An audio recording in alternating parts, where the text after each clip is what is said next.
ரீசெண்டாக பாண்டிச்சேரி நான் போயிருந்தேன். அப்போ நைட்டு ஃபுட் ஸ்ட்ரீட் போகலான்னு சொல்லி நான் நடந்து போயிட்டு இருந்தேன். பட் சுற்றி கடைங்க எனக்கே ஆச்சரியமாக போயிருந்துச்சு. இதில் செகண்ட் டைம் பாண்டி போகிறேன்.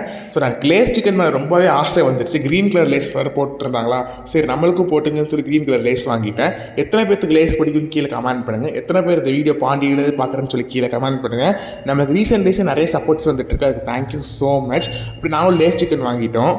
பாண்டி எனக்கு இன்னொரு ஹாப்பியான விஷயம் என்னென்னு பார்த்தீங்கன்னா, நம்ம வீடியோ பார்த்துருக்கோம் ஒரு 2-3 பேர் என்கிட்ட வந்து சொன்னாங்க. எனக்கு பார்க்கும்போது ரொம்பவே ஹாப்பியாக இருந்தது. பாண்டி வரைக்கும் நம்ம வீடியோ ரீச் ஆயிருக்கே அப்படின்னு சொல்லும்போது ரொம்பவே ஹாப்பியாக இருந்தது. லேஸ் சிக்கன் போட்டு இருந்தாங்க, மயோனஸ் சிக்கன் நிறைய வச்சு கொடுத்துட்டு இருந்தாங்க. எனக்கு பார்க்க எச்சி ஊறிச்சு. எப்போ கொடுப்பீங்க அப்படின்னு ஆயிடுச்சு. எத்தனை பேருக்கு லேஸ் சிக்கன் பிடிக்குன்னு சொல்லி கீழே கமெண்ட் பண்ணுங்கள். அதுக்கப்புறம் வந்து லேஸ் சிக்கனையும் சாப்பிட்டு பஜ்ஜி சூடாக போட்டிருந்தாங்க. விடுவோமா அப்படின்னு சொல்லிட்டு பஜ்ஜியும் வாங்கி சாப்பிட்டு அப்புறம் பாஸ்தா வாங்கி சாப்பிட்டேன். பாஸ்தாவும் சூப்பராக இருந்தது. அதுக்கப்புறம் வந்து தொண்டைக்கு எதமாக ஒரு சிக்கன் சூப் வாங்கி குடித்தேன். சாப்பிட்டுக்கிட்டே இருந்தேன். யாருமே நான் தடத்தில் சாப்பிட்டே இருந்தேன். அப்புறம் ஜில்லுன்னு சாப்பிட்ணுமே சொல்லிட்டு ஐஸ்கிரீம் வாங்கிட்டு இந்த vlog முடிச்சுக்கிறேன். தேங்க்யூ.